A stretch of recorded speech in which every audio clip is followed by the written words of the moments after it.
É um prazer estar aqui, uma alegria. Quando o pastor Toninho falou comigo para estar ministrando a palavra, eu comecei a ver aqui os louvores, a ver o teatro, a ver o pastor Elias ministrando aqui a oração.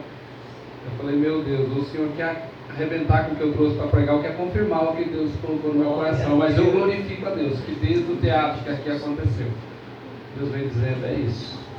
Ao meu povo, existe um jeito certo de lidar com a minha graça. Existe um jeito certo de me buscar, de procurar a minha face. Então, nesta noite, eu queria ser rápido, mas Deus colocou no meu coração um texto que eu queria convidar os irmãos a abrirem, lá em Lucas capítulo 7.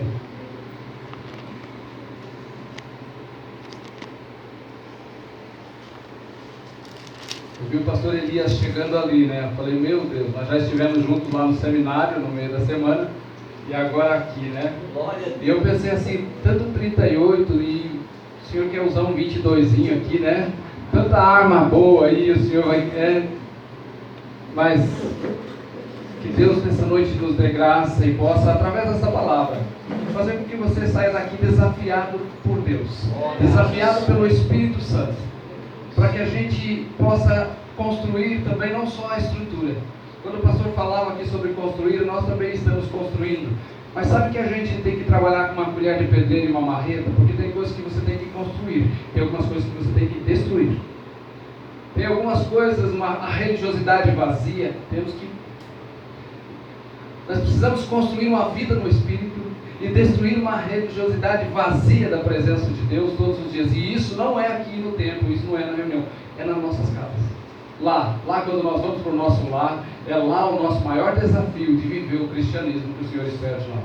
Então esse texto, eu quero ler com você a partir do versículo 36.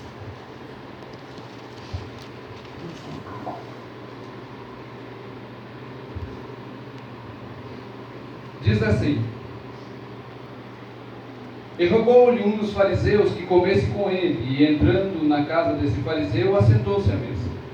E eis que uma mulher da cidade, uma pecadora, sabendo que ele estava à mesa em casa do fariseu, levou um vaso de alabastro com unguento. E estando por detrás aos seus pés, chorando, começou a regar-lhe os pés com lágrimas, e enxugava-lhes com os seus cabelos, e beijava os pés, e ungia com unguento.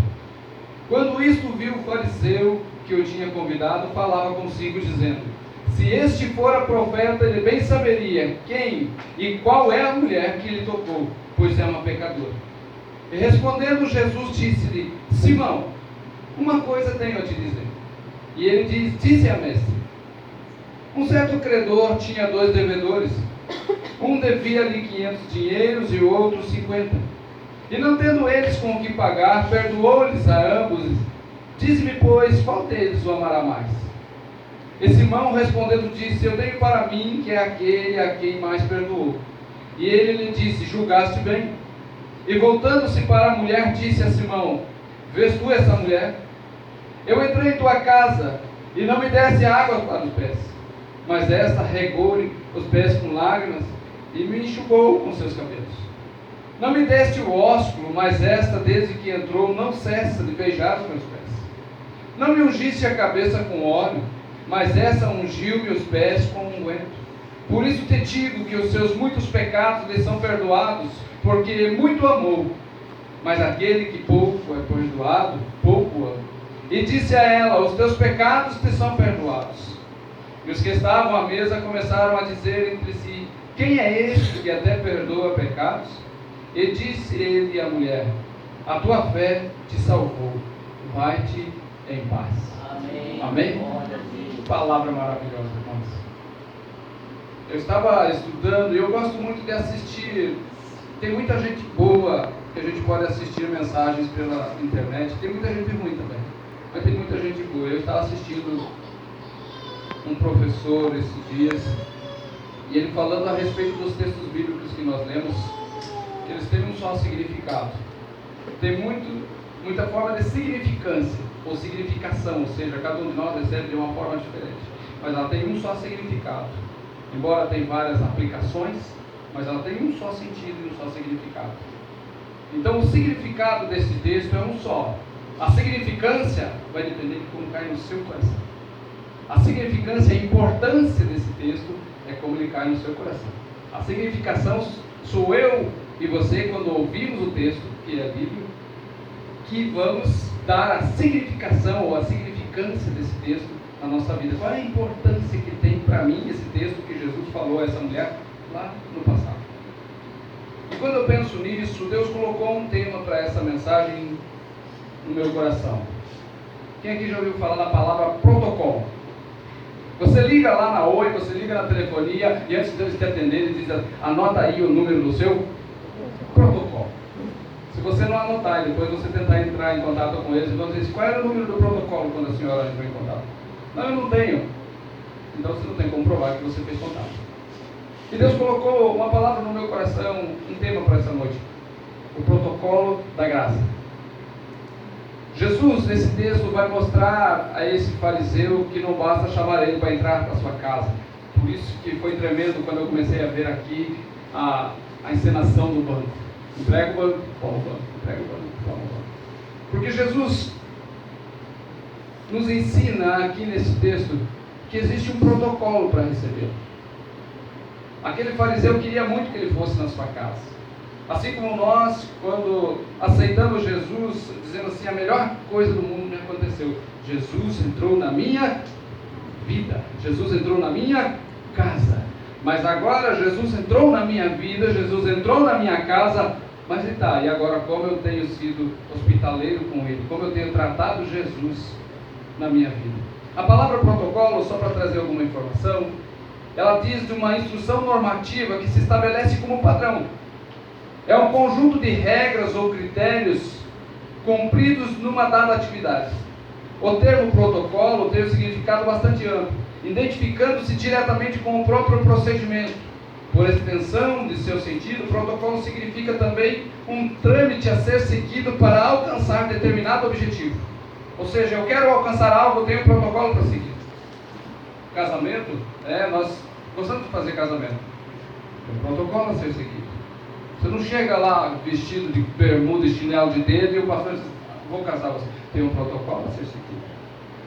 Algumas circunstâncias, alguns ambientes que a gente entra, tem um protocolo a ser seguido. E quando nós pensamos na caminhada com Cristo, existe um protocolo para nós como cristãos também.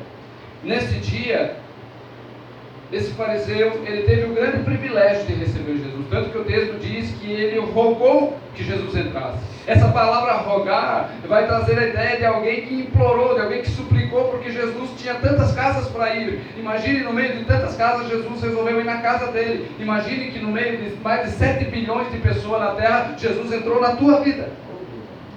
Jesus resolveu alcançar você. Jesus resolveu mostrar a sua graça na sua vida. Mas agora, quando esse fariseu recebe a Jesus na sua casa, parece que ele usou meio que de uma indiferença para com Jesus. Existia uma forma de receber bem alguém na sua casa. Existia uma forma de receber bem alguém no seu ambiente. Mas Jesus parece que foi recebido mais como alguém que, para dar status àquele fariseu. O profeta passou na minha casa. E então, quando ele age com essa indiferença, Jesus vai dizer que ele não agiu certo. A indiferença é a separação, a alienação, o distanciamento, ou estar alheio. Ou seja, Jesus estava naquela casa, mas o fariseu estava alheio, o que precisava ser feito para que Jesus se sentisse bem naquele lugar. E o texto vai dizer em Efésios 4,17, você não precisa abrir, ele diz assim: portanto vos digo e testifico no Senhor, para que não mais andeis como andam os gentios na verdade da sua mente, entenebrecidos de entendimento, separados da vida com Deus pela ignorância que há neles, pela dureza do seu coração. Esse texto fala para nós agora que temos o Senhor no nosso coração, não andar mais entenebrecidos na nossa mente, distante do que Deus espera de nós, do que quer da nossa vida. Deus tem uma expectativa com a minha e com a tua vida, amém? Existe uma expectativa, irmão. Deus não alcançou a mim e a você simplesmente porque nos achou bonito. Se fosse pela escala de beleza, com certeza eu era o primeiro a estar no final da fila. Deus nos alcançou porque seu imenso amor, a sua imensa graça, um dia olhou para nós e viu que nós precisávamos da sua presença na nossa vida. Efésios 6:24 vai dizer assim: a graça seja com todos os que amam sinceramente o nosso Senhor Jesus Cristo.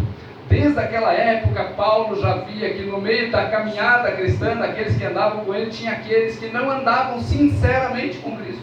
Então ele vai dizer assim: a graça seja com todos os que amam sinceramente o Senhor Jesus.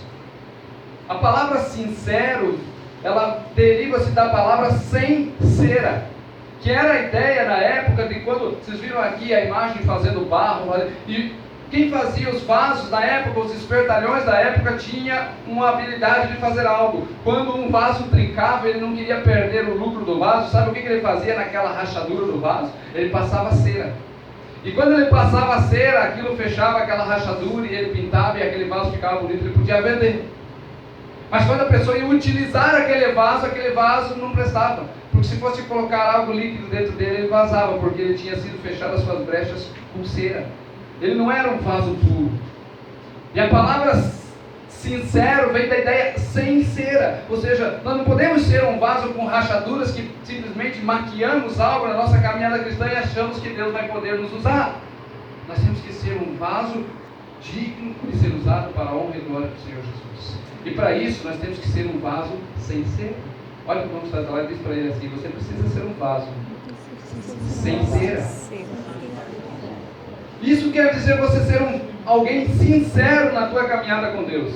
E você ser sincero não é você chegar e confessar diante do pastor, contar o que você... Não, é você chegar diante de Deus, ser honesto com Deus, ser honesta com Deus, e Deus, eu estou assim. O dia que você não estiver bem, não maquie, não passe cera, não. Chega e diz: Deus, eu não estou bem hoje. Aquilo que o pastor falou aqui, chega diante dele, ele conhece você, mas ele quer saber se você tem honestidade suficiente para chegar diante de Deus. Hoje não vale um pila.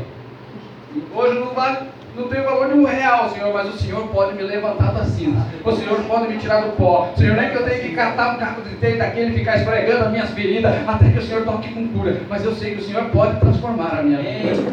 E quando eu olho essa palavra dizendo: olha, a graça seja com todos os que amam sinceramente o nosso Senhor Jesus Cristo, eu quero fazer uma pergunta para você. Naquela época, Jesus mostrou ao fariseu que existia um protocolo para receber alguém bem na sua casa.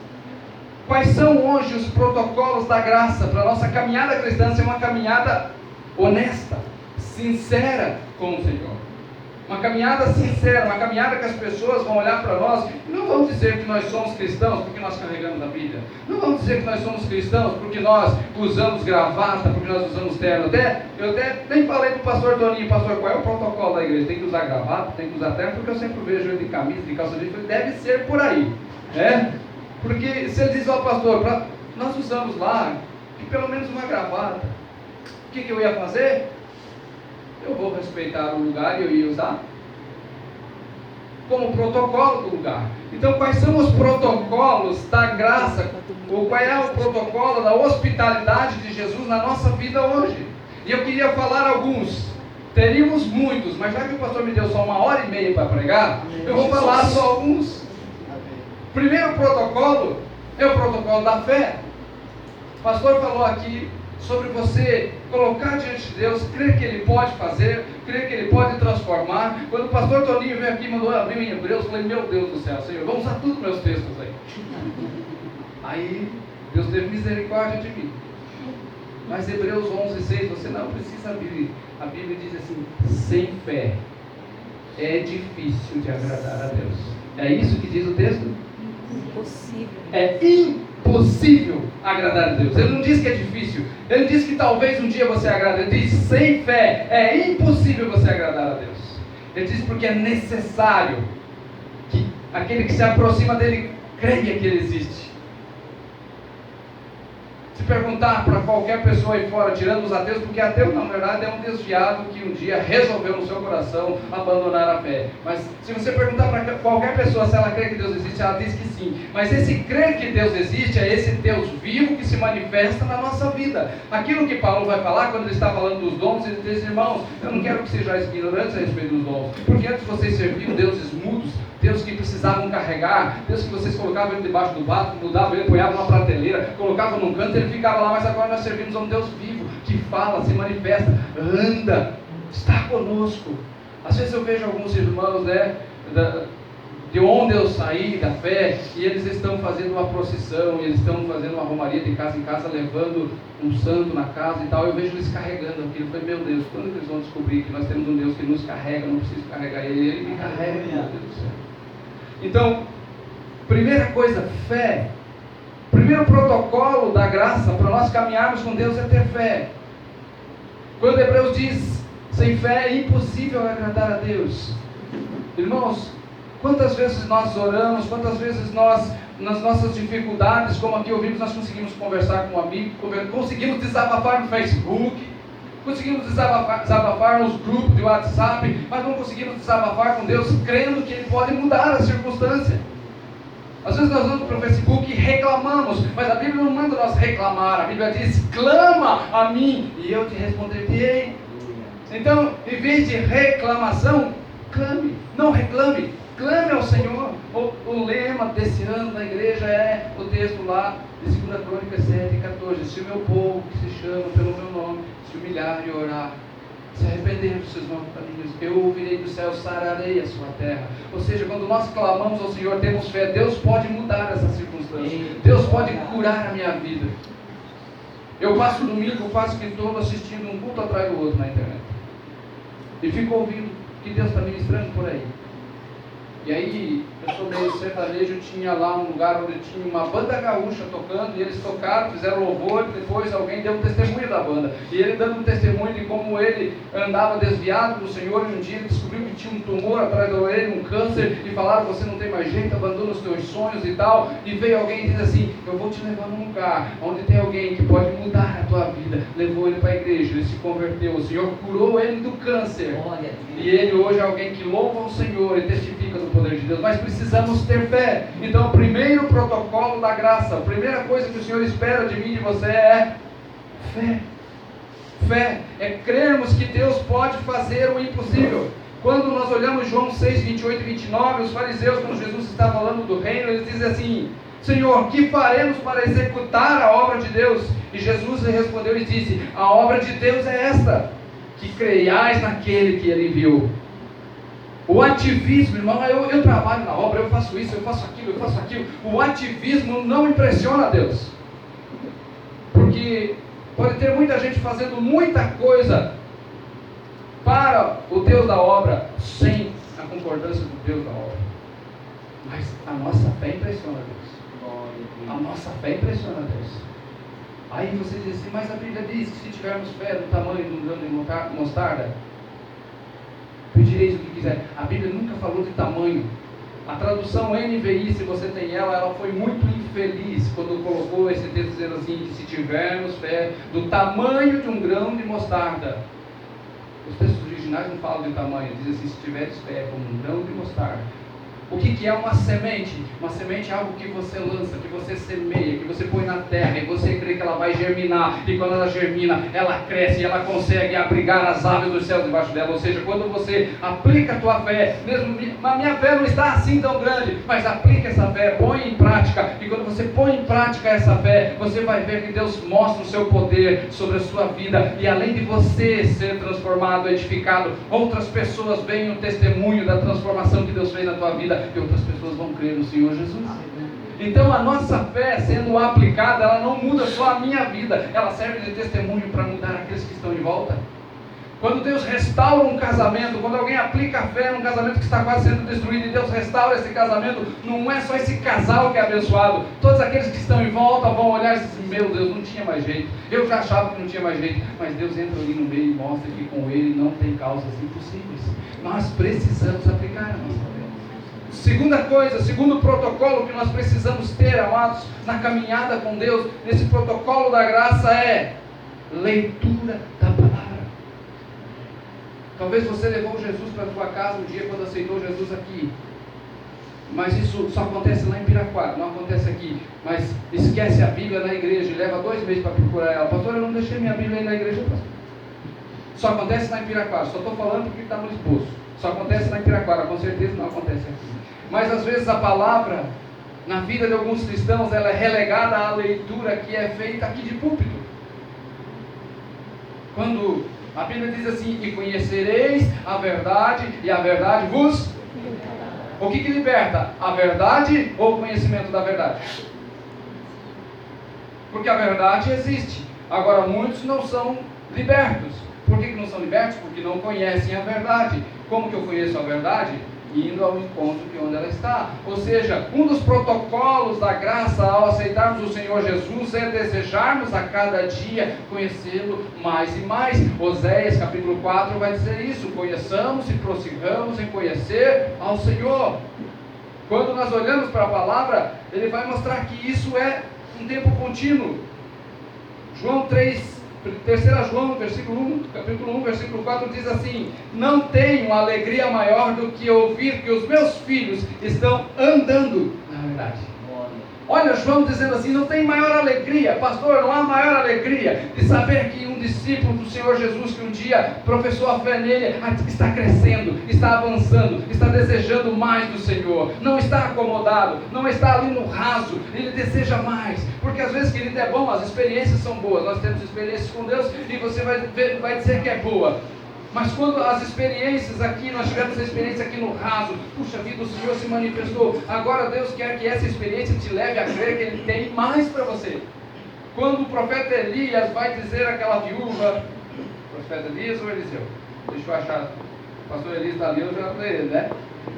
Quando Eliseu vai dizer àquela viúva para que ela vá para sua casa derramar o azeite na botija, ela tinha só um pouquinho de azeite. Ele diz: você pega o azeite e torna no vaso, pede bastante vaso, manda os seus filhos correr atrás de vaso, vai lá, não poucos. Ele diz: você pega o azeite, enche o vaso, encheu, maravilhoso, que experiência maravilhosa, tinha só uma gotinha, encheu o vaso todo, que experiência. Ele diz: pega essa experiência, põe de lado, põe outro vaso ali e continua a derramar, porque vai ter uma experiência nova. Aquela experiência passou, põe de lado, põe outro vaso, porque vai continuar derramando. Quando você pega as experiências da tua caminhada cristã, glória a Deus da tua experiência de conversão, glória a Deus da tua experiência da cura, glória a Deus da tua experiência de ver teu marido, tua esposa, teus filhos transformados, mas isto é uma caminhada. Deus tem mais, a cada dia Deus tem mais. Você tem que pegar aquele vaso, servir de experiência, servir de estrutura para a tua fé e continuar na tua caminhada com Deus, através da leitura da palavra. As experiências não podem nos parar, eu tenho que desejar mais. Então quando ele diz: olha, não tenho alegria maior do que ouvir que os meus filhos estão andando na verdade. Essa palavra andando, se fôssemos professores de português, diríamos que só tem uma forma de aplicar ele, é o gerúndio, que ando, indo. Uma pessoa que está andando, e não diz: eu vou andar até aqui, não, ela está andando, ela está prosseguindo, ela está caminhando. Então, continue crescendo a palavra. Puxa vida, li um texto maravilhoso ontem no meu devocional, amém, essa era a porção de ontem, vai para a palavra hoje, que Deus tem mais para vocês. Leu uma porção maravilhosa, glória a Deus, mas amanhã Deus tem mais para você. A fonte é inesgotável. Então, segundo o protocolo da graça para andarmos com Cristo como cristãos sinceros, leitura da palavra.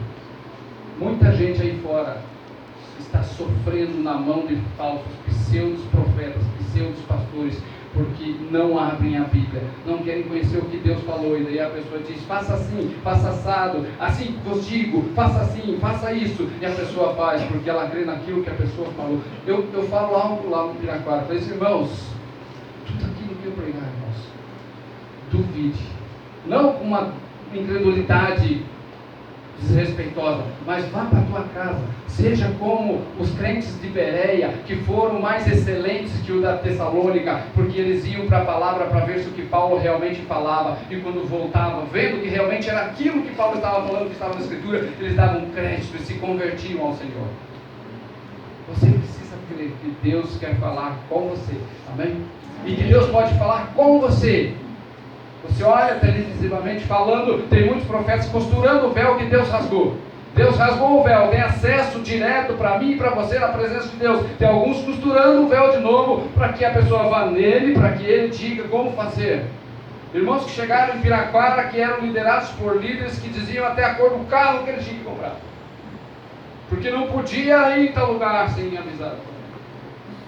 Mas a Bíblia diz: para a liberdade foi que Cristo vos libertou, não vos submetais de novo ao jugo do homem. Nós temos que respeitar, nós temos que honrar nossos pastores, nossos líderes. Eu tenho falado isso com alguns irmãos. Irmãos, vamos andar no nível da honra. O nível da honra é o nível que eu respeito, e porque eu respeito eu consigo honrar. Quem não consegue me respeitar como pastor nunca vai me honrar. Quem não consegue me respeitar como marido, como pai, nunca vai me honrar. Se eu não consigo respeitar uma pessoa, eu não vou honrá-lo. Mas se eu respeitá-lo, elevar esse nível para o nível da honra. Por que a Bíblia vai dizer assim: filhos, obedecei aos vossos pais como ao Senhor, lá em Efésios 6, 1 e 2. Ele diz: porque isso é digno. Ele diz: honrai pai e mãe, que é o primeiro mandamento com promessa. Obedecer é respeitar. Honrar é um nível mais alto.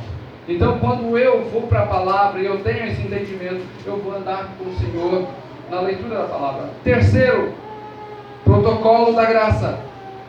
Oração, irmão. Quanto tempo você gasta de oração? Senhor, abençoe esse alimento em nome de Jesus, amém. Senhor, dá uma boa noite de sono para mim, para minha família, em nome de Jesus, amém. Aquela oração mecânica que já se torna algo que podemos chamar de uma reza, que é repetitivo, mas uma vida intensa de oração. Porque, entenda uma coisa, a oração move os céus em nosso favor. A oração move os céus em nosso favor. Então a oração, quando nós olhamos, o pastor citou esse texto aqui, Mateus 7, 7 e 8, pedi e dar-se-vos-á, buscai e o acharei, batei e abrir-se-vos-á, pois todo aquele que pede recebe, o que busca acha, e o que bate, abrir-se-lhe-á. Vai lá, meu irmão, vai lá, insista, puxa a vida, mas nós temos que ter perseverança. Perseverança naquilo que nós colocamos diante de Deus em oração. Eu orei para Deus mudar o meu marido, mas ele continua o mesmo traste de sempre. Pois é, vai desistir? Vai fazer o quê? Vai largar esse traste ou vai esperar que Deus mude ele? Eu sempre digo que Deus foi quem inventou a reciclagem. Foi Deus que ensinou como transformar lixo em luxo. Pessoas que não valiam nada, pessoas que ainda não valem nada aos nossos olhos humanos, à luz da sociedade. Deus vai lá e levanta essa pessoa para mostrar que não é a pessoa que faz, é Deus quem faz, é Deus quem transforma, é Deus quem renova. Quem sabe aquele filho, quem sabe aquele marido, aquela pessoa que você olha, eu já falar para você, aquela pessoa não vale nada, aquilo não vai dar em nada. Talvez você como filho aqui já ouviu do teu pai e tua mãe, você não vai dar em nada, o que é isso, sonhar com isso, você não vai dar. Deus tem a última palavra para nossas vidas. Deus quem tem a última palavra para as nossas vidas. Então na oração eu mostro dependência ao Senhor. Na oração eu mostro: Senhor, eu não posso, mas o Senhor pode. Eu não tenho, mas o Senhor tem. Eu não consigo, mas o Senhor consegue. E esse protocolo da oração, quando quebrado, nós quebramos então o elo que Deus estabeleceu como linha direta para falar com Ele. E quando daí nós não praticamos a oração, porque oração, irmão, talvez você vai orar, você diz: meu Deus, pastor, mas às vezes eu vou orar, eu oro 2 minutos, eu já não tenho mais o que falar, e aí eu fico pensando, eu tenho que orar tudo de novo, eu não sei mais. Mas oração é como andar de bicicleta, é como aprender a andar de bicicleta. Quem aqui já aprendeu a andar de bicicleta? Quando eu fui aprender a andar de bicicleta, as crianças hoje aprendem rodinha dos lados, né? Mas antes, quando a gente só foi descobrir o que era bicicleta depois de grande, porque antes era só aqueles carrinhos com a tampinha de latinha para brincar, não tinha esse negócio de bicicleta. Você vai andar de bicicleta, quando você não sabe, você olha no pedal, e daí quando você olhou no pedal, que você dá o primeiro pedal, você vai olhar para frente. Quando você vai olhar para frente, que você agarrou no guidão, você lembra que pode escapar o teu pé no pedal. E daí você, meu Deus, mas daqui a pouco você vai treinando, você vai praticando. Então, nas primeiras pedaladas você anda 2 metros, você cai, e você para do lado, e você desiste, mas daqui a pouco você descobre que aquilo se torna tão gostoso, tão fácil de fazer, que daqui a pouco você diz: sem as mãos, com o olho fechado, olhando de lado, Oração, irmão, é você ir praticando, e conforme você vai praticando, você vai se tornando cada vez mais íntimo de Deus. Quando você vai se tornando cada vez mais íntimo de Deus, você tem mais assunto para falar com Ele. Tente conversar com uma pessoa que você nunca conversou, e você vai ver que a tua conversa não dura mais do que: oi, será que vai chover hoje? Agora, conforme você vai se relacionando, a amizade vai se aprofundando, os assuntos vão chegando, e as coisas vão, daqui a pouco você diz: vamos almoçar lá em casa. porque o papo já se torna tão grande. Eu já via amigos conversando, amigas conversando, que alguém dizia assim: mata um frango e leva para comer em casa. E assim vocês estendem a conversa, porque a conversa se estende, o marido está esperando, então a esposa está esperando, vamos embora, e a conversa se estende, porque se gerou um elo de intimidade, gerou um elo de relacionamento, e a oração é isso, relacionamento com Deus. Relacionamento com Deus. Então, terceiro protocolo da graça, oração. Só para nós relembrar, vamos ao primeiro? Fé. Segundo, leitura da palavra. Terceiro, oração. Só falta mais 10. Quarto, gratidão. Nós como cristãos precisamos ser gratos. Ontem alguém teve que sentar conosco na mesa, tomando café conosco, e dizer assim: nós temos que ser gratos por aqueles que Deus está levantando neste lugar. Irmãos, porque aqui não tem, lá na Moca não tem, mas em Piraquara tem uns crentes que você diz assim: Deus, mata ele, promove ele, Deus. E daí a gente às vezes, e alguém vê assim: a luta é grande, a peleja é grande, essa ovelha. Mas vamos se alegrar por aqueles que Deus está levantando, por aqueles que Deus está trazendo. Mas eu falei isso falando de ministério, mas às vezes na nossa vida, às vezes na nossa caminhada, às vezes nós andamos com Deus na ingratidão de ficar reclamando por aquilo que Deus ainda não fez, porque a ingratidão nunca tem a ver com o futuro, tem a ver com o passado, do que Deus não deu, do que Deus não fez, do que não aconteceu, do que eu esperava que tivesse acontecido e não aconteceu. Mas mesmo a ingratidão tendo a ver com o passado, ela vai afetar drasticamente o meu futuro, porque eu não vou conseguir ter um coração grato diante de Deus por aquilo que Ele põe todos os dias diante de mim. Então a gratidão é uma das formas de nós andarmos com o Senhor na graça. Recebemos o Senhor Jesus como Salvador, mas ao receber o Senhor Jesus como Salvador, Ele não nos deu uma promessa de que o mundo seria um mar de rosas. Ele diz: no mundo tereis aflições, mas tem de bom ânimo, eu venci o mundo. Entre parênteses, ele está dizendo nas entrelinhas: se eu venci, vocês também vão vencer se permanecer comigo. Não precisa hesitar, Senhor, mas o Senhor venceu o mundo. Mas Ele está comigo, Ele está com você, Ele está do meu lado, está do teu lado. Então, se Ele venceu e eu continuo firme, perseverando, eu também vou vencer. Eu também vou conseguir avançar. Então, gratidão. 1 Timóteo 6,8 vai dizer assim: tendo, porém, sustento e com que nos cobrirmos, estejamos com isso contentes. O contentamento por aquilo que Deus já tem nos dado. Viu o pastor Toninho falando aqui, desse lugar que serviu e tem servido por tanto tempo. Esse contentamento com aquilo que Deus nos dá é a porta aberta para que Deus possa dar mais. Agora o ingrato fecha a porta para receber aquilo que ainda não chegou, porque Deus, quando olha a ingratidão, diz: agora também não dou. Estava prontinho para chegar esse noivo, essa noiva que você estava esperando, agora também não dou. Vai ficar solteirão. Estava prontinho para abrir as portas daquele trabalho, mas já que está reclamando, vai esperar um pouquinho mais. A ingratidão fecha as portas daquilo que ainda não chegou. A ingratidão fecha as portas.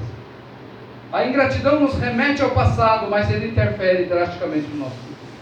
Eu quero levar você, nós estamos falando desse texto, mas eu quero levar você a ler um salmo, é rapidinho, de 1h30, eu ainda tenho uns 40 minutos, eu acho.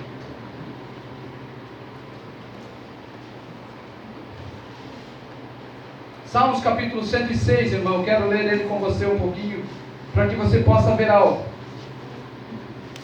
A ingratidão do povo de Israel fez eles perderem muito do que Deus tinha para fazer na vida deles. Salmos capítulo 106, do versículo 7 em diante, vai dizer assim: nossos pais não atentaram para as tuas maravilhas no Egito, não se lembraram da tua multidão, das tuas misericórdias, antes foram eles rebeldes junto ao mar, sim, junto ao mar vermelho. Não obstante, Ele os salvou por amor do seu nome, para fazer conhecido o seu poder. Ele repreendeu o mar vermelho e se secou, e os fez caminhar pelos abismos como pelo deserto. Ele livrou-os das mãos daqueles que os aborrecia, e remiu-os da mão daqueles inimigos. As águas cobriram os seus adversários, e nenhum só deles ficou. Então creram nas suas palavras e cantaram ao Senhor louvores. Cedo, porém, se esqueceram das suas obras, não esperaram o seu conselho, mas deixaram-se levar pela cobiça no deserto e tentaram ao Senhor na sua solidão. E Deus satisfez-lhes os seus desejos, mas fez eles despinhar na sua alma. E tiveram inveja de Moisés no acampamento e de Arão, o santo do Senhor. Abriu-se a terra e engoliu Datã e cobriu a gente de Abirão. E lavrou um fogo na sua gente, e a chama abrasou aqueles ímpios. Fizeram um bezerro em Horebe e adoraram a imagem fundida, e converteram a sua glória na figura de um boi que come erva. Esqueceram-se de Deus, seu Salvador, que fizera grandes coisas no Egito, maravilhas na terra de Cã, coisas tremendas no Mar Vermelho. Pelo que disse que os teria destruído, se Moisés, seu escolhido, não se pusera perante eles, naquele transe, para desviar a sua indignação, a fim de que não os destruísse. Também desprezaram a terra aprazível, não creram na sua palavra, antes murmuraram em suas tendas e não deram ouvidos à voz do Senhor, pelo que levantou a mão contra eles, afirmando que os faria cair no deserto, que os humilharia também a sua descendência entre as nações, e os espalharia pelas terras. Só para falar dessa ingratidão, irmão, Israel perdeu muito com a ingratidão.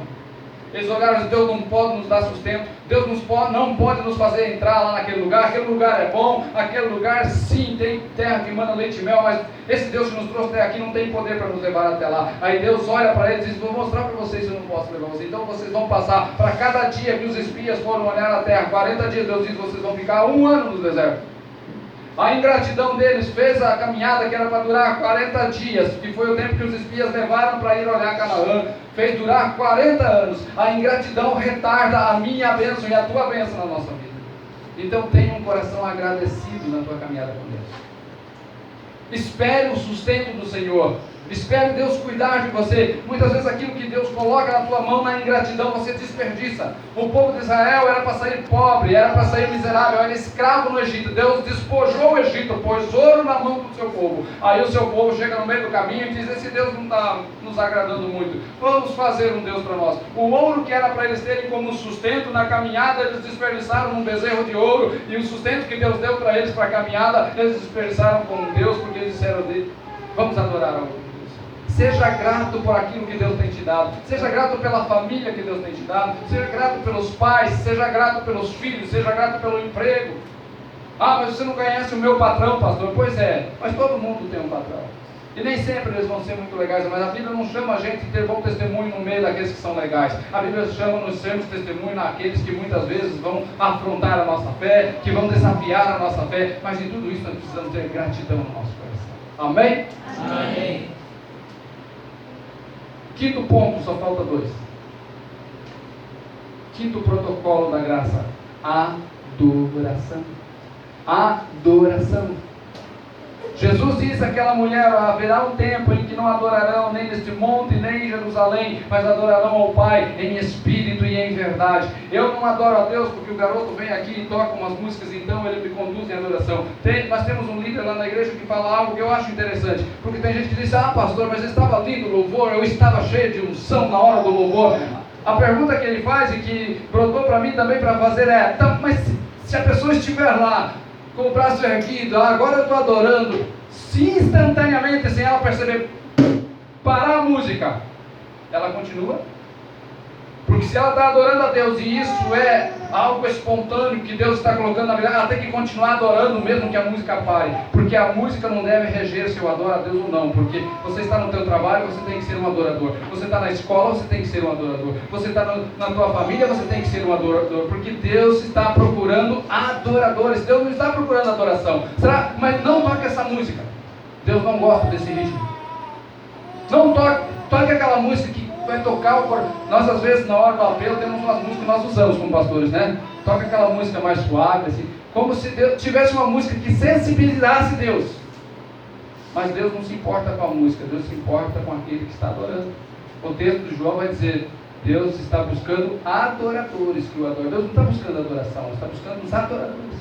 Os adoradores. Então, a adoração, Lucas capítulo 1, versículos 72 e 75, quando fala lá da vinda de João Batista, e quando vão falar a respeito da promessa de que Jesus viria, ele vai dizer assim, e para manifestar a misericórdia aos nossos pais, e para se lembrar do seu santo concerto e do juramento que jurou a Abraão nosso pai, e conceder-nos que, libertado da mão dos nossos inimigos, o adorássemos sem temor, em santidade e justiça perante ele, todos os dias da nossa vida.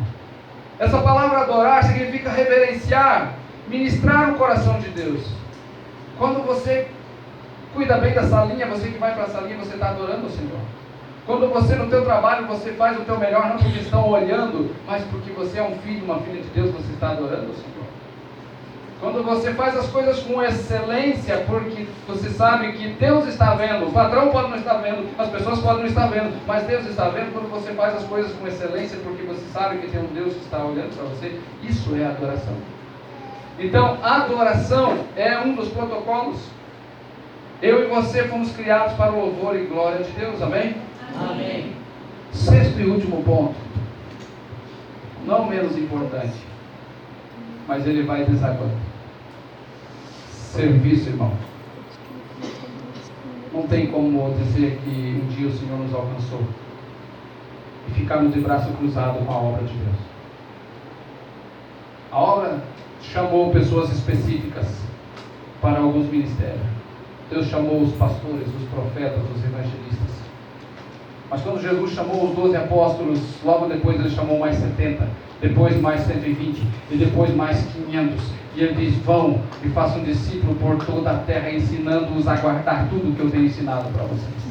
O Senhor conta com a minha disposição de servir na obra, com a tua disposição de servir na obra. O serviço no reino de Deus vai mostrar para mim e para você se nós realmente se convertemos.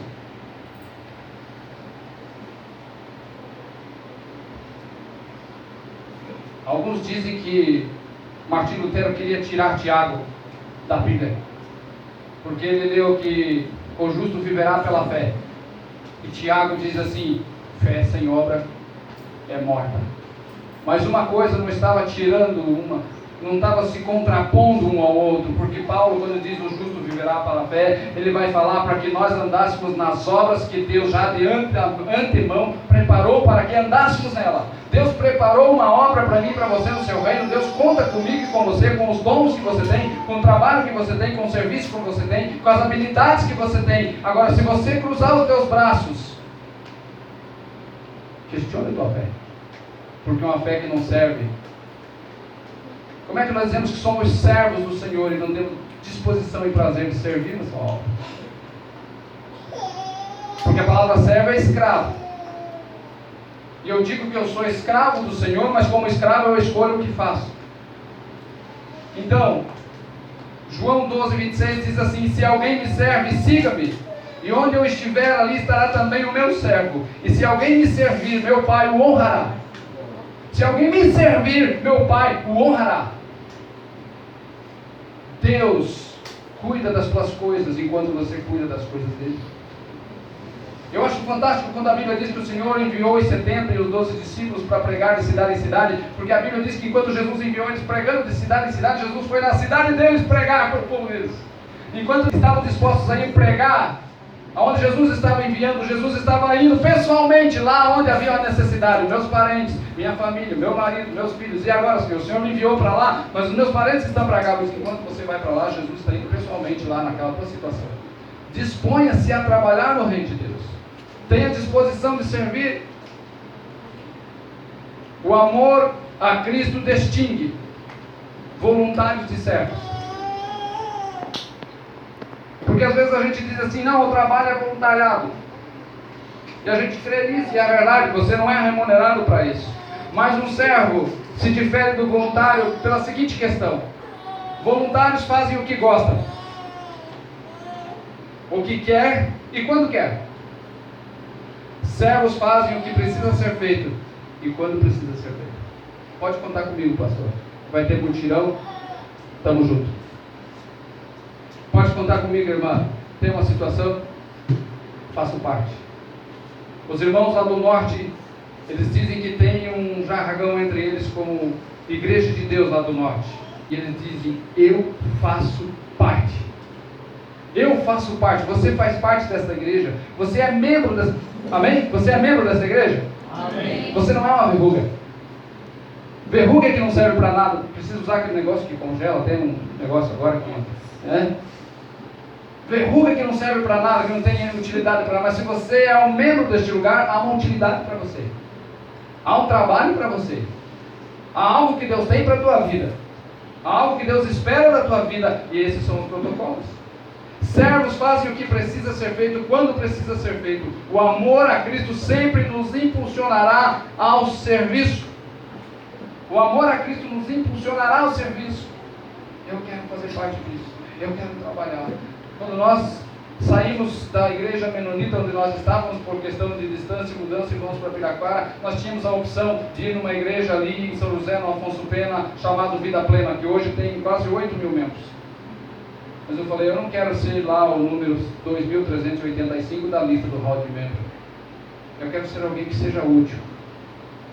Alguém que, como aquele jumentinho que Jesus montou e entrou na cidade, possa Jesus, através da minha vida, entrar em alguns lugares e mostrar a sua glória. Aquele jumentinho, um dia antes ele puxava carga, puxava mudança, puxava água, puxava lenha, não tinha expectativa nenhuma. Aí um dia vão lá, pegam o jumentinho, e quando alguém monta nele, um pouco mais leve do que a carga de água, um pouco mais leve do que o monte de lenha, e ele vai entrando na cidade, e colocam um monte de roupas e alguns ramos verdes diante dele para entrar, e vão gritando e aclamando. Ele deve ter pensado, uau! Ontem eu entrei nessa cidade e eu estava apanhando, carregando água, carregando pedra, carregando lenha, e hoje isso. E a Bíblia faz questão de dizer que levaram o jumentinho e a mãe dele. Se o jumentinho falasse, quero que você me ajude a conjecturar aqui para nós começarmos.